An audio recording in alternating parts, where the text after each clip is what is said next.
भी खाओ ना। नहीं नहीं नहीं, दादी का 9 दिन का फास्ट है। दादी ने 9 दिन का व्रत रखा है। नवरात्रि का, दुर्गा पूजा, मेरा फेवरेट फेस्टिवल, कितना मजा आता है ना। Shopping, pandal hopping, dandiya, wow. हाँ सच में, नवरात्रि सिर्फ 9 दिन के लिए क्यों होता है? 20 डेज के लिए क्यों नहीं? कितना मजा आता है ना। दादी बताओ ना, नवरात्रि सिर्फ 9 दिन के लिए क्यों होता है? बताती हूँ, इसके पीछे एक कहानी है। वो सुनोगे तो सब पता चल जाएगा कि हम नवरात्रि 9 दिन के लिए क्यों मनाते हैं। तो सुनो। कई हजार साल पहले की बात है। एक महिषासुर नाम का राक्षस था। उसका आधा शरीर राक्षस का और आधा शरीर भैंसे का था। उसने कई सालों तक ब्रह्मा जी की कठिन तपस्या की। एक दिन ब्रह्मा जी प्रसन्न हुए और उन्होंने उसे कहा, हे महिषासुर, मैं तुम्हारी तपस्या से अति प्रसन्न हूँ। मांगो जो वरदान मांगना है।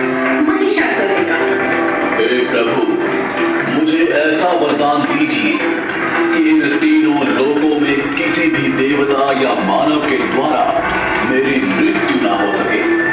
ब्रह्मा जी ने हंसकर कहा, ऐसा ही होगा। महिषासुर बहुत घमंडी और अत्याचारी था। उसने देवताओं पर आक्रमण किया।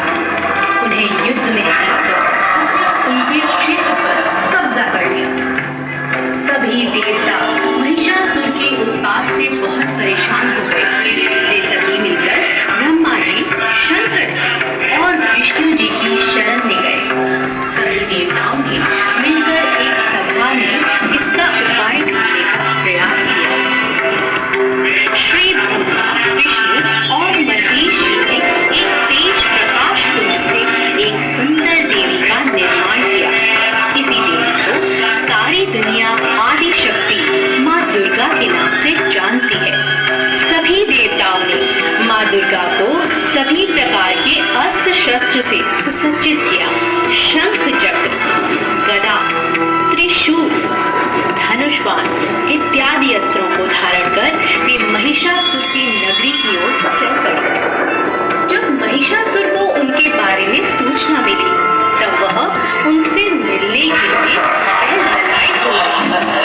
महिषासुर ने देवी के सामने विवाह का प्रस्ताव रखा। माँ दुर्गा ने कहा, हे असुरराज, मुझसे युद्ध करो।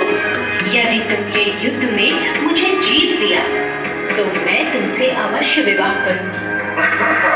महिषासुर ने देवी से कहा, मैं युद्ध के लिए तैयार हूँ।